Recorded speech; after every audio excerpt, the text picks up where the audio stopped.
Hello and welcome to the Unnamed Automotive Podcast. My name is Sammy Hadj Assad, and with me, as always, is my good friend and fellow automotive journalist, Benjamin Hunting. Say hi to the people, Ben. Greetings, human listeners. I actually have a question for human listeners today. Sammy and I have talked about this a few times, but we're one of the few podcasts that does not have music because, I'm going to be honest, whenever I listen to a podcast, it's the first thing I skip. Just so I can get to the actual podcast part. But I'm curious to know... Did you skip the music before you skip someone's pre-roll ad? I don't listen to many podcasts that have pre-roll ads. Okay. All of my podcasts are deeply underground. I know. No one is willing to advertise on them. No, what I guess what I'm asking amongst our listeners is, do you prefer music or no music? I would love to hear from you. Okay. That's it. That's all. That's all We don't usually plug the contact form this early in the podcast, but if you do want to get in touch with Ben, I suggest you go to our website, unnamedautomotivepodcast.com. You fill out the contact form and you let us know music or no music. Just write, if you write M for music and NM or N for no music, that's even easier. Don't buy into Sammy's weird code system. I'm not going to remember what that means. What, you're telling me if you got an email from somebody that just said N or M? No, what's going to happen is I'm going to get 42 emails that are just going to go back and forth between M and N, and I'm not going to understand what's happening. Yes, that won't help. It'll confuse me. As I mentioned, that's my good friend and fellow automotive journalist, Benjamin Hunting. You can find his work all over the internet when you're not trying to get in touch with him about the N's or the M's for music or no musics. Ben, tell them where you can find your latest work. Sure, you can find my work at Motor Trend, at Haggerty, at Inside Hook, and at Capital One. And you can find my work at autotrader.ca and driving.ca, as well as Electric Autonomy Canada and Capital One. Ben, we've got a pretty cool car to talk about this week. An important car, I think a car that used to be more important and now is making me disappointed with some of its decisions in life. I'm going to have to disagree with you hard on that. I think now that I'm a father, I'm allowed to say its decisions has made me. Well, now that you're a father, you better get used to people disagreeing with you, aka your child, because that's going to be a daily occurrence, I'm sure, for the first, 17 years of its life. I'm sure, and longer if my life was any indication. So we're talking about the 2024 what now? Ford Maverick, and specifically the Maverick Hybrid. Now, I've driven the Maverick in the past, and we've talked about it on the show, but I've never driven the hybrid. I've always driven the turbocharged model with all-wheel drive. And while that is a good truck, I mean, it does a lot of stuff. It's reasonably, it's powerful enough for its size. It fits into the compact footprint that the Maverick's going for. I've always suspected and wanted to confirm with firsthand experience that the hybrid is really the reason why you buy this truck. And I spent 500 miles behind the wheel. I went on a road trip with it. And suspicions confirmed, Sammy. I think that the Maverick Hybrid kind of represents what we should be aiming for with all pickup trucks. We got to talk about all of this. We got to talk about all of this from the get-go. First of all, I agree. I have not tested the hybrid because... it's hard to find. From what I understand, the hybrid was in deep demand or strong demand. Deep demand? A deep demand. Is that like deep conditions? Like deep conditions from Lincoln. So I can tell you that I guess it was 9 months ago when we leased a car for my wife. She and I were looking at we would have bought a Maverick Hybrid had they been available in any form. Like even used models were impossible to find. So that's how we ended up with the Crosstrek. They sold 90-something thousand examples last year in the United States alone. And I know that they could have sold more if they weren't constricted by production. I believe it's built on the same line as the Escape. They sell a lot of Escapes, and they are unable to figure out how to balance that in terms of meeting everyone. Is that the same line as the Bronco Sport too? I don't know. I mean, it entirely might be. The other thing about the Maverick is they want to sell, if you're only going to be able to sell models, a certain number of models, you want to make sure those models are as profitable as possible. So they were pushing out the EcoBoosts and the specifically high trim Lariat EcoBoosts with all-wheel drive, which are the most expensive ones they can sell. They're going to get the most profit. 2024, things are a little bit different. No, I wouldn't say a little bit different. They flip things around entirely. Yes and no. So in the United States, instead of the EcoBoost engine being an option. It is now the standard engine for pretty much all Mavericks. I mean, certainly if you want all-wheel drive, you have to go EcoBoost. But what I'm saying is the EcoBoost engine itself, that model starts at $23,920. So gone are the days where you could get a Maverick for under $20 grand.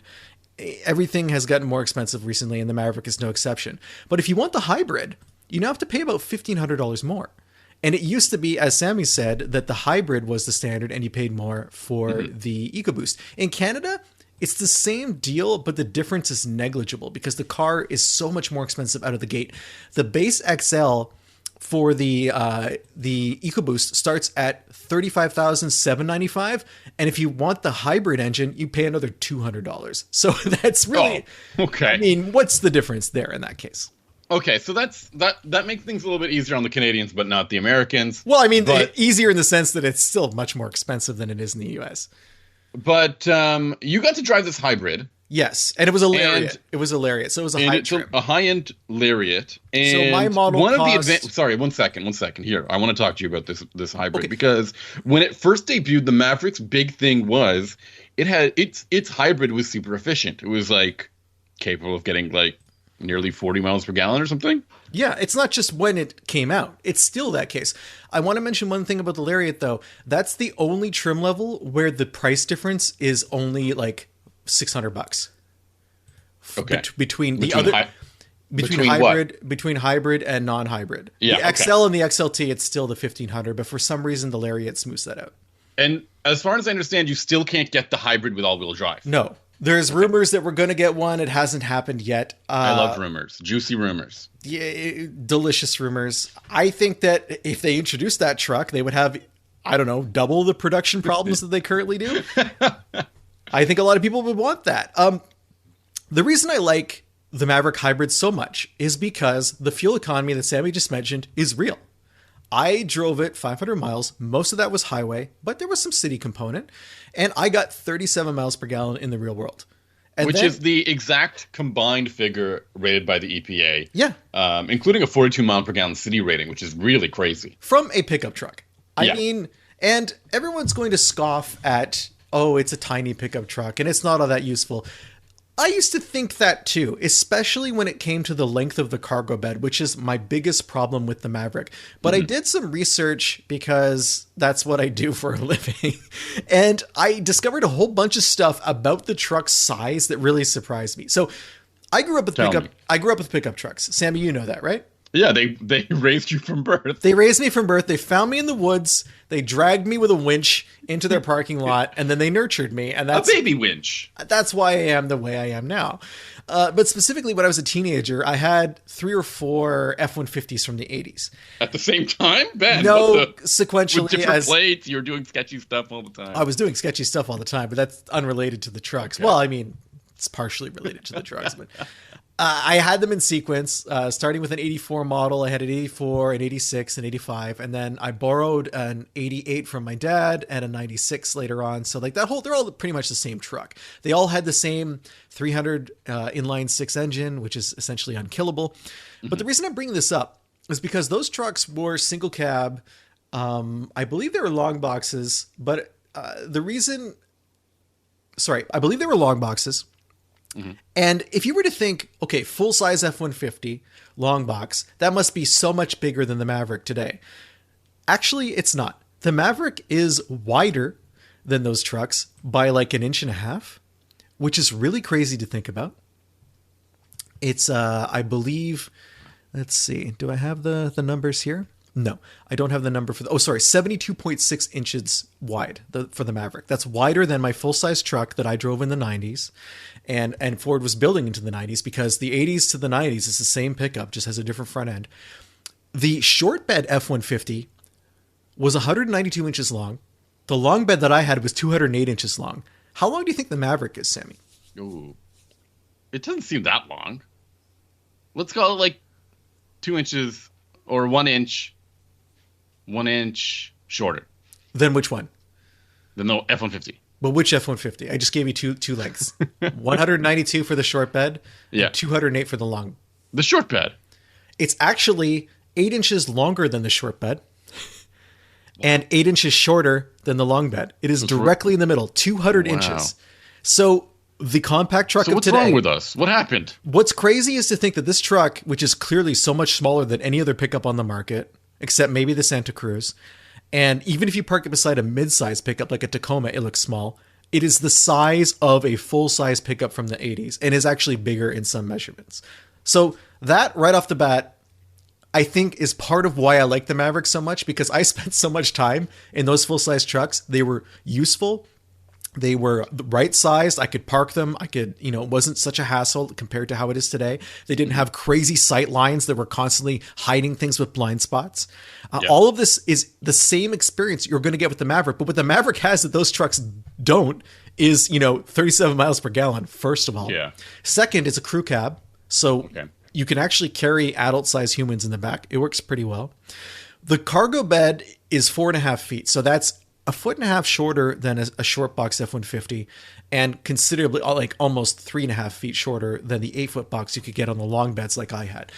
So that is definitely to its detriment if you're comparing it to a full-size truck from the 80s. Today, most crew cab pickups only have like a 5.5 foot box to a 6-foot box. So the difference in length between a Maverick and an F-150 today, the ones that people actually buy, the crew cabs, is almost nothing, like a 1.5 feet. Wow. Okay. So all this griping about size when it doesn't matter. If we were to, we can't compare everything like to cars from 20 years ago. But... No, but comparing it to cars from today, it's not that big of a difference. And there's something else I want to bring up. When you say griping, I think that that's something that we really need to kind of drill down on when we talk about why people might not be interested in the Maverick or the image that the Maverick has as compared to full-size trucks. The reality of pickups is that most people do not tow. Most people do not haul anything of any considerable size. Mm-hmm. The Maverick can tow, I believe, 1,500 pounds. Sorry, 2,000 pounds for the hybrid. If you get a towing package for the all-wheel drive model, you can get up to 4,000. But 2,000 pounds is not bad. But in the bed, you can put 1,500 pounds. That is decent. That is within 500 pounds of a full-size truck. Yep. And actually closer on some of the more expensive models, because remember, capacity for cargo is related to gross vehicle weight rating. Yeah. So the more gear you have in your Platinum F-150, the less trailer you can haul, the less stuff you can put in the bed, because you take away and you add from one area to another. Mm-hmm.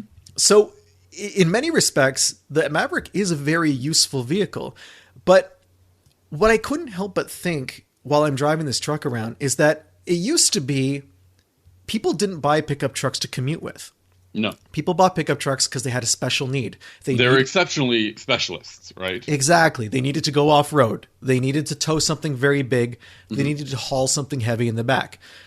That all shifted, 20 years ago or so, very hardcore towards using full-size pickups as daily drivers, and then they just got bigger and bigger and bigger. So if you were to look at the Maverick and say, well, I don't think the Maverick is appropriate as a pickup because it doesn't do all the things that pickups do. And then you look at the average pickup driver and realize that those drivers are not doing all the things that pickups do. If you meet in the middle, the Maverick is really the best solution to anyone who wants a truck for occasional truck stuff, but doesn't want to pay the huge penalty and inconvenience that goes with the thirstiness and size of a full-size pickup. That's an important distinction to make, because I think a lot of people are immediately discrediting the Maverick for being too small, too underpowered, too cutesy-wootsy compared to real pickup trucks. But I think in reality, as you just mentioned, it actually turns out to be a better all-arounder than some of the more dedicated pickup trucks out there, right? Like the Ranger or... what's the other one? The Colorado and Canyon? For sure. It's cheaper, right? Yeah, it's cheaper. It starts, we're talking about the 23,000 or 20, I guess it's 24 if you round up, starting price on the XL. The Lariat's 34 grand, which is what I drove. But I'm going to argue that, and I think I talked about this the last time we talked about the Maverick. I feel like this truck is the most compelling in its cheapest form. I don't really feel... The Lariat gives you stuff like heated leather seats and a sunroof and Ford Copilot, which is their semi-autonomous adaptive cruise control. Mm-hmm. You don't need any of that. it kind of looks out of place inside the Maverick cabin, which isn't all that nice to begin with. It's fine, but you add these features and there's a contrast between the materials on the doors and the materials on the seats. The co-pilot does not work that well. It deactivates a fair amount of the time, just as normal adaptive cruise control is going to be all that you need with this vehicle. And I don't think you need stuff like dual climate control in a truck whose cab is as compact as the Maverick. Like, what's it really doing? That's fair, yeah. It's not doing much. So if you want some of those features, you can add them a la carte to like the XL or the XLT at ordering time. But I think that as a compelling, if you wanted to have a pickup truck as a commuter and you wanted to save on fuel, a base XL hybrid with the front wheel drive is great. And it has 191 horsepower, but I drove it down to Laconia, New Hampshire. And to do that, I have to go through the Green Mountains of Vermont. So I was going up and down mountain passes for about 3 hours and I had no problems. At no point did the vehicle feel like it was struggling, and it doesn't thrash either, which was nice. Like, the engine sounds civilized even when it's at high RPM. That's pretty important because I think sometimes the Ford hybrid system can be fairly unrefined in comparison to, let's say, the Toyota 2.5 liter hybrid system. And I think that's just talking kind of like as close to apples as I can get it. The only problem is, of course, there is no other hybrid pickup truck, right? It's weird. Like this. Sorry, I was thinking about at this size. You bring up Toyota, and we don't even have to go to Toyota. We could go to Hyundai with the Santa Cruz. Now, they have a hybrid system that would fit in the Santa Cruz, correct? I can imagine so. I don't think they haven't done that, right? It's a Santa Fe, right? Yeah. So we don't have that system in the Santa Cruz. And the only reason I can think of that is because they probably looked at the size of the market when they were initially planning the vehicle and said, you know what? I don't know if there are enough people who are going to come to Hyundai and buy a pickup truck to begin with. So I don't know if we want to invest in making this drivetrain available for this vehicle. That I can kind of understand. But if you go over to the Toyota showroom, you can't tell me that people wouldn't buy a compact pickup from Toyota. And they specifically wouldn't buy a compact pickup that had a hybrid drivetrain from Toyota, because that hybrid drivetrain, or a version of it, is available in the Tacoma now, and it's available in the Tundra. And while they do sell Tacomas, no one buys the Tundra. They keep dumping money into it, and no one buys it. So this is a company that's clearly okay with pursuing a market where, you know, they're half-hearted, they're no real chance of success. Why not redirect that towards the compact and build a real Maverick fighter? Absolutely. I think actually this is I think this is happening. I think there's going to be a couple of these vehicles that come out of the woodwork and try to take a little bit of this Maverick's slice, because I think everyone was caught off guard by the appetite of this vehicle, especially I think because there have been unibody pickup trucks that kind of had a similar design philosophy as the Maverick. I think the Ridgeline comes to mind first. But the Ridgeline is so much bigger. And it's much bigger. It's less efficient. It doesn't even have an efficiency mindset. It's using that 3.5 liter 6-cylinder that is really not that good on gas. It's essentially a passport, a pilot, just with a bed instead of seats and cargo.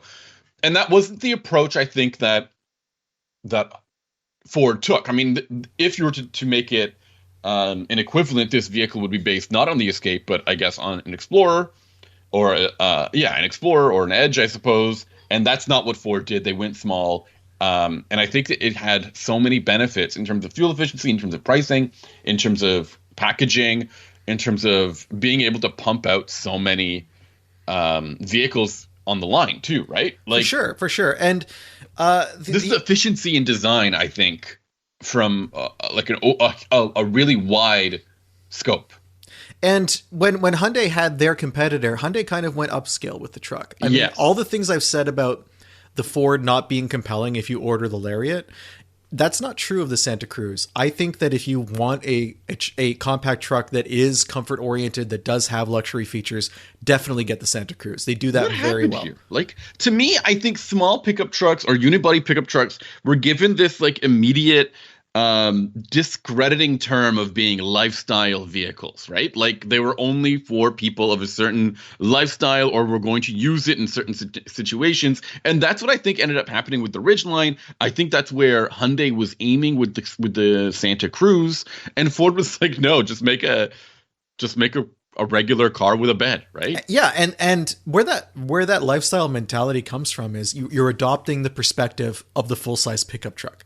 That's where that flows from. The idea that something is lesser than because it's not capable of doing all sorts of things its owners will never do.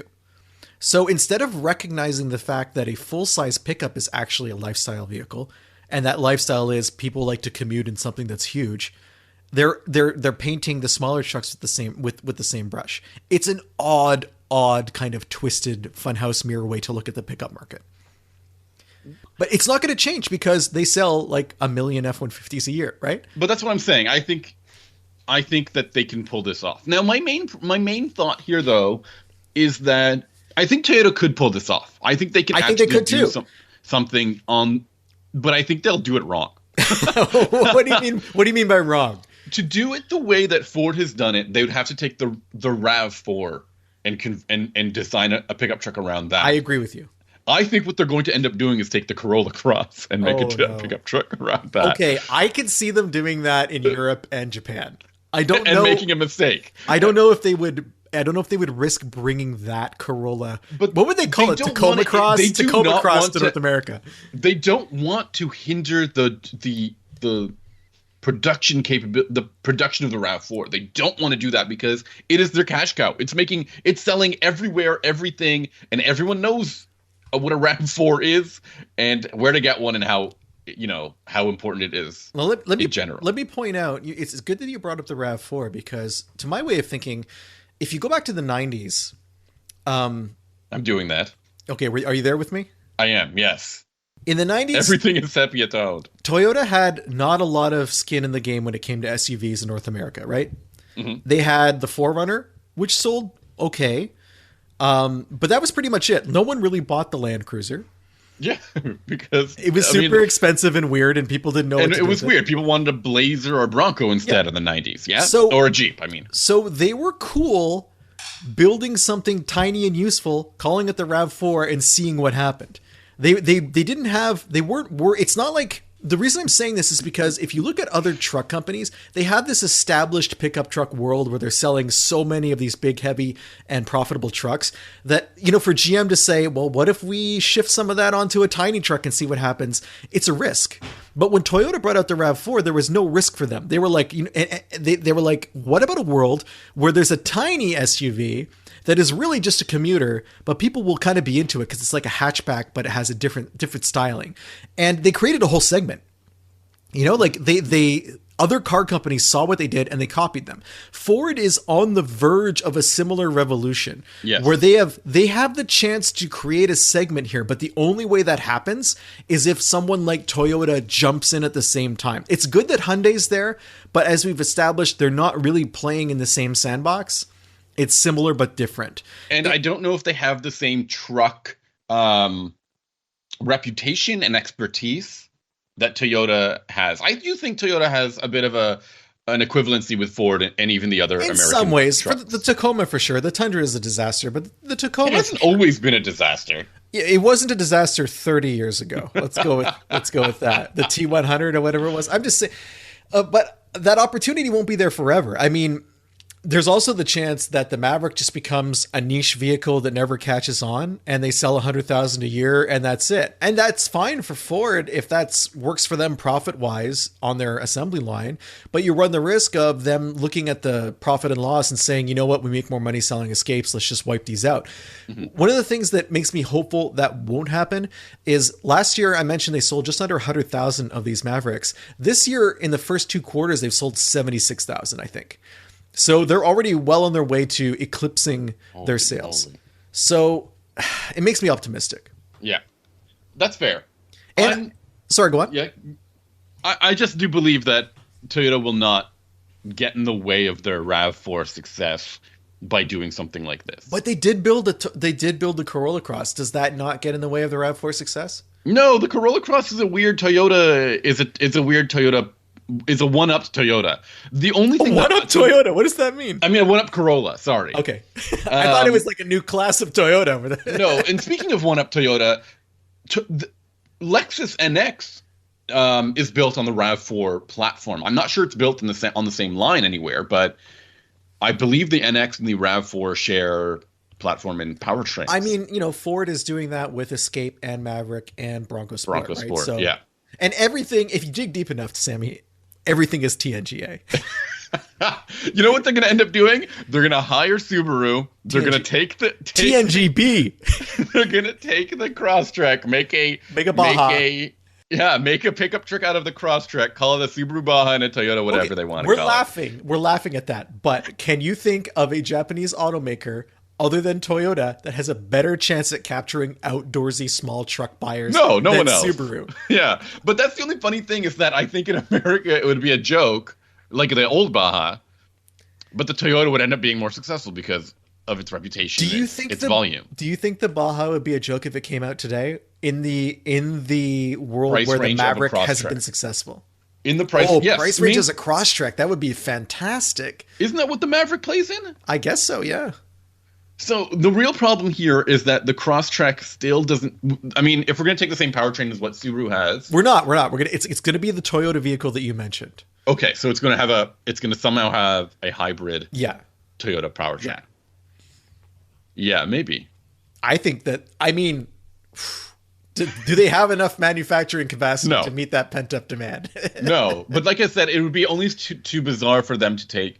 I don't see Toyota doing it. I don't think Toyota will give them their hybrid technology. Although I guess they kind of did with the old Crosstrek PHEVs. I almost feel like Subaru would feel pressured to make it an Outback too, and not a Crosstrek. I think they might take the wrong lesson. Yeah, I think they might take the Ridgeline lesson from this and be like, well, yeah, everyone loves the Outback, so they're going to love the Outback pickup, but it's not the same buyer, I don't think.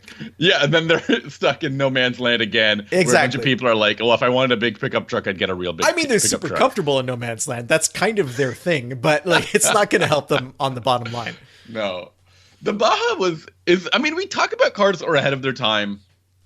And the Baja, I think, might have been there along with like the Pontiac Aztek and other things like that. But just this past week, friend of the podcast, Nick Tragianis, contacted me because there was a Baja for sale nearby where I live that he had been negotiating with the owner, and he wanted me to go take a look at it. And before I could do that, it actually sold. But just to give you an idea of how unusual it is to find a Baja that's in good shape, and how Mr. Tragianis lives 7-8 hours away from where I live. He lives in my neighborhood. Yeah, he's willing to make that. He's willing to make that travel that distance in order to pick up these trucks, because to enthusiasts like us who are into weird vehicles, that's something that is, like catnip, basically. He is a past owner of a 2-door RAV4, just to kind of set the stage for his tastes and my tastes. It's good taste, I think. It is good taste. Anything else you want to talk about with this Maverick? Do you think it's appropriate that they've done this standard powertrain swap around? You don't seem to have any issues with the hybrid, of course. I think it's worth paying for. I think it's worth paying more for. And if Ford has figured that out, then but there's a big horsepower difference between the two. Sure, but that's not why you're buying it. That's the thing. You have the choice, and it's nice to have the choice. Do you want the powerful all-wheel drive truck, or do you want the frugal commuter? Don't try to make them the same. You know what I mean? Like, let me have that choice. It's front-wheel drive. Okay, I don't care. I just like this package so much. I like what it brings to the table. I like that it's not fancy, that it doesn't try to be fancy even when it is trying to be fancy. It's a fairly honest vehicle that does a few things well and doesn't try to be more than that. And much as I like the styling of the Santa Cruz more, but the hybrid just sells the Maverick to me. It eliminates the Hyundai from the conversation. If you're like me, someone who, because the use case for me is for my wife to use this to do her commute, which is, about 260 kilometers round trip, which I guess is 130 miles, something like that. Okay. A couple of times a week. And a hybrid is perfect for that. She doesn't need the power for that. And she likes trucks, and you can't do that with a truck that's, mid-size or full size. I'd have to take out a third mortgage on the house just for the gas. Don't do that. No. We don't want any more mortgages. Nobody wants more mortgages. Too many mortgages. Can't recommend it. Anything else you want to talk about here? I'm super into it. I didn't think I would be. I really am. I read a review that said that don't bring it up. I have to because it's caught my eye. That there is a little bit of nickel and diamond going on with the tremor package and other features that you'd think maybe are standard. I'm gonna say to you what I said to you before the podcast when you brought this up. If you're buying the tremor version of the Maverick, you're buying the wrong truck. If you're adding so much gear that it's very expensive, you're buying the wrong truck. This is a truck that thrives when it is cheap. And trying to buy the non-cheap version of it is a mistake. Trying to buy the off-road version of your unibody pickup truck is another mistake. Just get a Ranger. If that's what you want to do. Don't try to make this something that it's not, because I understand the marketing behind the existence of the Ford Maverick Tremor, and now they have a whole bunch of Tremors. There's a whole Tremor family, and we're going to get a Tremor sequel with Kevin Bacon's going to be driving the Maverick and Tremors, and it's going to be a whole meta thing. Yeah. But don't buy it. Okay. Now, I want to talk a little bit about some news that occurred over the weekend, or over the week. I hate to do this again. What do you mean again? Fisker has declared bankruptcy again. Oh no! And will sell all of its assets. Who could have predicted this? After what I heard was a fairly decent, if completely broken, EV launch of the Fisker Ocean there. Sammy, 4 years ago, yes, Fisker had a valuation of $2.9 billion and had $1 billion in cash in the bank. Now, if I were to challenge you that's a lot of money, isn't it? To spend $4 billion in 4 years, could you do it? Yeah, sure. Okay, here's how Fisker did it. They sold 5,000 cars. 5,000 cars. And they built 10,000, so they had 5,000 left over. So what's 4 billion divided by 10,000? I don't even Is want it to talk about 400 million? Yeah. Is it really that much, or 40 million? So does that mean each of those Fiskers that was built cost $40 million? No. That is so crazy. This is the I thought, hold on, let's talk for a minute. $40 million Fisker. 38 cents per share is not very good. I saw my first Fisker Ocean. I thought they were being manufactured by the world's most expensive. By Magna. Yeah, Magna in their gold-plated factory at the bottom of the sea. I don't know. I saw my first Fisker Ocean last week, and now it's probably the only one I'm going to see. Okay, but I don't understand how this vehicle can be such a failure. I don't understand how they can blow it. This seemed like a decent vehicle. It was everything it was supposed to be. And then they started making it $25,000 to try to get them sold to people. Sammy, I can tell you what the problem is. If it costs you $40 million to build a single SUV, and then you sell that SUV for $25,000, sooner or later you run out of all of your money. And I can tell you exactly how long it takes to run out of all your money. 4 years. Yeah. Fisker's tried to build cars before in the past. Remember what was it called? Ravello? Is that before or after the Fisker Karma? Okay, maybe that's the one I'm thinking of. Karma, Rivero. It was like the one that was kind of like a Corvette, but it was also a hybrid, and the exhaust the Karma. The exhaust exited from the side at the front. Great place. Right. I always want a friendly burn by my car every time I... Forget the burn, Sammy. It exited the engine compartment just in front of the driver's door, so that when you're sitting in traffic, you can breathe in the fumes. That's Karma Rivero, I think, was one of the cars they made. And I don't know why that's stuck in my head, but yeah. I believe that's when they stopped making hybrids. I think that there was a company for a while that was taking the hybrid systems out of those cars and replacing them with LS motors. Yeah. That was their business model. I'm sure that's what will happen to the Fisker Ocean.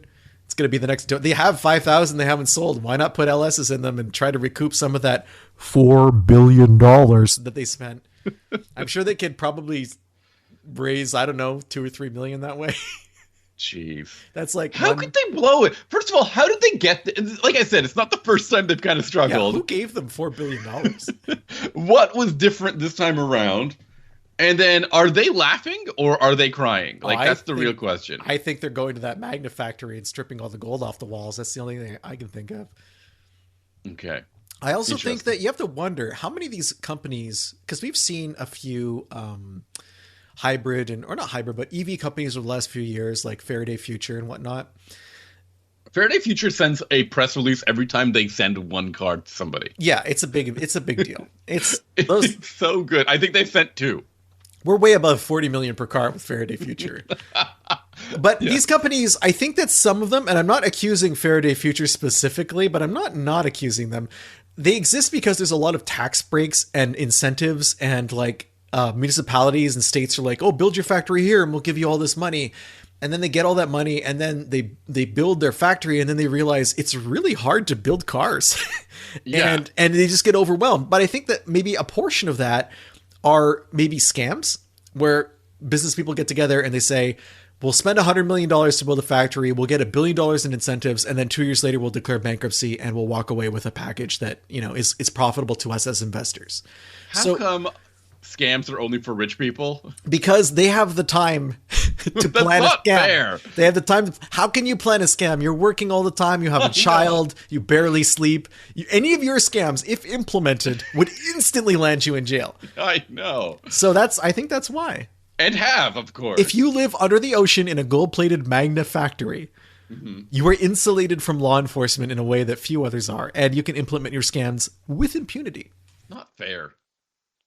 Something else I want to talk about. The reason I went to New Hampshire with the Maverick was because there's a place in New Hampshire in a town called Laconia called Fun Spot. And Fun Spot is the world's largest video game arcade. And it's also the place where pretty much all video game arcade records are set, or at least for the last 2 decades or so, or even more than that. It's where the machines that are used for those records are kept, and it's where there's kind of like a shrine to the history of video games. There's like 260 classic games. I think there's 300 or 400 games in total. There's a whole bunch of really cool pinball games. When I went, it also happened to be the second Saturday in Bike Week. Which, if you're not, so Bike Week it's the 101st gathering of everyone who owns a motorcycle with straight pipes in North America. They go to Laconia. It's kind of like Sturgis, but in New Hampshire. And they just hang out and they rev some more and they rev a little bit more. And then they camp out on the side of the road and then they wake up and they rev in the middle of the night. And it's pretty wild. I mean, I've seen Bike Week off and on over the years because this is very close to the area where I go to the racetrack in New Hampshire Motor Speedway. It's literally like 20 minutes away. So Fun Spot's like right in the middle of this, and I was exposed to constant biker action, which it's fine. I mean, I'm not super into bikes. I'm more of a sport bike guy, and there were some of those there. But all that to say, Sammy, there's someone who put out a documentary about video games recently, specifically about racing games. And before we get into that, I just want to talk about the racing games that I played at Fun Spot. There were a whole bunch of cool stuff. There was, I don't know if you're familiar with the off-road rally video game, Super Off-Road. Super Off-Road. Yeah. Ivan Stewart, no? What is it? Iron Man Stewart? So I didn't know this, but there's actually a version of that for on-road racing. Did you know that? Micro Machines? No, I know where you're going with that because I'm familiar with that game too. I'm going to try and... I thought it was Micro Machines because I think it had the same kind of like cabinet layout with those flimsy steering wheels. It is actually a game called Sprint. And Sprint was the early version, like very, I think 8-bit graphics, very pixelated. But then they made a game called Super Sprint that is the same kind of tracks like you would see on the Baja game, but like more realistic physics, and you can't really slide around as much because it's asphalt. And I played that for the first time, which I thought was really cool. I played another game from my childhood called APB, where you're driving a police car around and you hit a siren. And when you hit a siren, this like little target extends from the car and you can pull over like litter bugs and drug dealers and you can pick up donuts to refuel yourself. And that was a lot of fun. All right, cool. And I played NASCAR racing, Daytona USA, sorry. Yeah, Daytona. Yeah. And it was the largest one I've ever seen. It was 8 connected consoles, which I'd never seen before. I played a Mario Kart game that I didn't understand. That was really difficult. It was just cool. There were a lot of racing. I played Chase HQ, just all these racing games from my childhood. What's Chase HQ? Chase HQ is a game where you're driving, I believe, a 928, and you can shift into low and high gear, and you have to ram a speeder or a bad guy who's in like a Ferrari, and then you capture them, and you move on to the next bad guy, and it just gets more and more difficult. It's kind of like one of those, you're racing towards the Horizon games. Oh, cool. And so it's like a more violent and stressful version of Outrun? Yeah, it's like that. It's a little bit slower than Outrun, which I played when I was there as well. I played the Outrun cabinet that moves around when you steer. Whoa. Yeah, and it's really tough to do because like it's not a smooth movement. It's like these hydraulics are like bang, bang. And like you're kind of just jerky. You're being jostled around and stuff. But I wanted to talk about that because I saw that someone has come out with this documentary about Sega Rally, which is a really cool video game. But the Sega Rally documentary is 4 hours and 40 minutes long, dude. Okay, well, it's a YouTuber. So YouTubers, like, they expect you to just apparently have this on in the background while you go to work or something. Wow. That's too long. 4 hours is very long. The first console release for Sega Rally was the Saturn. I did not remember that. Yeah, I thought it was a pack-in game. Not a pack-in game. Launch game, no? I don't know. 1995 is when it came out. I remember playing it in the arcade. I also remember, was this one of those first games where you could have like a little card that you would put in and it would write something to the card and then you could come back and it was like a saved game? Or am I making that up? No, I don't know. Or you could buy stuff. Like, I don't remember the Fast and Furious games where you could buy mods for your car and then you could go to any arcade and put that card in and the mods would be there. I thought they had a little code as well. Maybe. I don't know. I don't know that one. I don't know that thing at all. That's something new to me. I remember Sega Rally being difficult, but fun. Yes. But fun. And I remember having it for not Saturn. I remember playing it on like that's why I said like it was a release game, because I remember when I was younger, my parents would just like drop me off at an electronics store or something like that, or the electronics department of like a Walmart or a Zellers or a Costco, and I would just play on like the Saturn or the 3DO or whatever, the demo, like the orphan games, the Saturn and the 3DO and because the Neo Geo, the cool stuff, and I would just be sitting there forever playing on the unpopular thing. The kiosk, the demo kiosk. I know what you're talking about all the time, man. Yeah. And I swear that there was somebody with a Sega Rally, like a timed Sega Rally sort of demo, and it's a fantastic game. Like, it was really ahead of its time. I think it really set the sort of standards for simulation console gaming, I guess, or sim-inspired console gaming. You think so? What do you think? What do you think was the standard before Sega Rally? I don't know. I would say maybe it would have to be.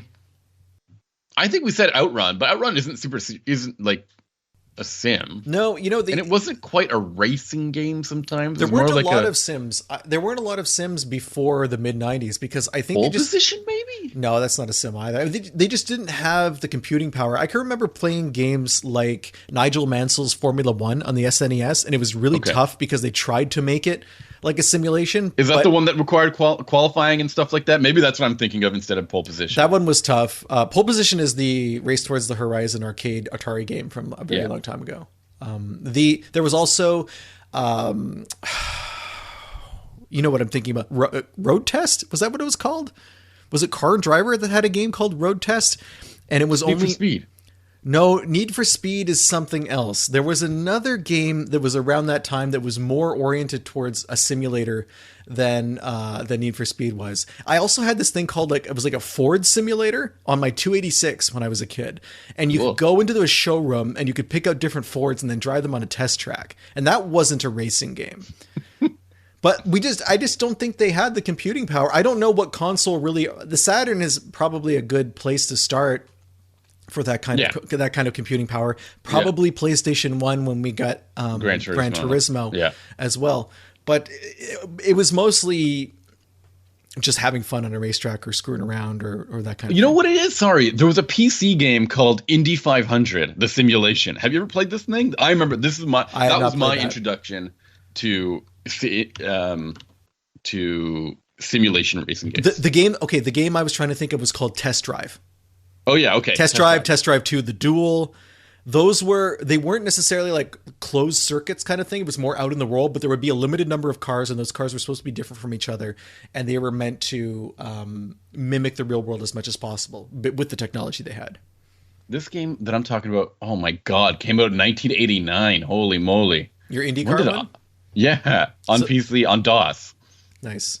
That was my jam. Mem Maker. I was not playing it in 1989. I would have been 1 year old, I suppose, but I must have gotten it much later, and I used to play this thing all the time, and it made me figure out a lot of things, and there was all sorts of ways to set up the car. It was wild. You could change the roll bars and the tire pressure and all sorts of things like that, which was kind of cool. And me as like a 6-year-old, when I was playing it, I didn't understand any of it. And now in the real world, when's the last time you even checked the tire pressures on a car you own? Yeah, I did recently, but I mean, it's made me really It's made me really look towards Polestars, because I can just switch the stiffness of the suspension manually. Mm-hmm.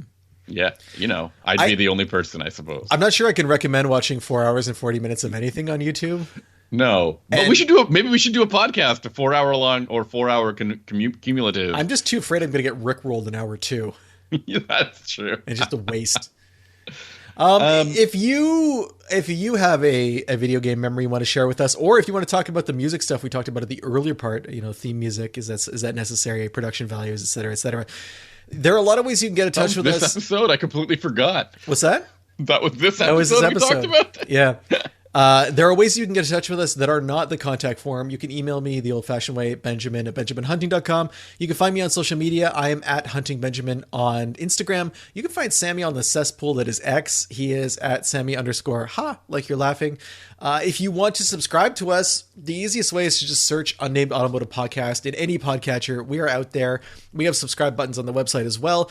And if you could, tell your friends about us. We love it when word of mouth expands the audience and we get to talk to more people about cars every week, because that's what we enjoy doing. Sammy, what are you going to be talking about next week? Nothing, man. I mean, I'm going to be talking about whatever you're talking about. Okay, no pressure on me then. Yeah. I'm going to be talking about an electric car that I have never driven, and that is the Cadillac Lyriq. The vehicle that has, I've been wanting to drive this for a long time. It keeps getting pushed back, pushed around. The Ultium platform from GM has had a bunch of problems, and they finally got them ironed out, or so it would seem, based on my experiences so far. So Spoilers. I'm excited to talk about that with you. So thank you everyone for listening, and we'll talk to you next week. Bye. Bye.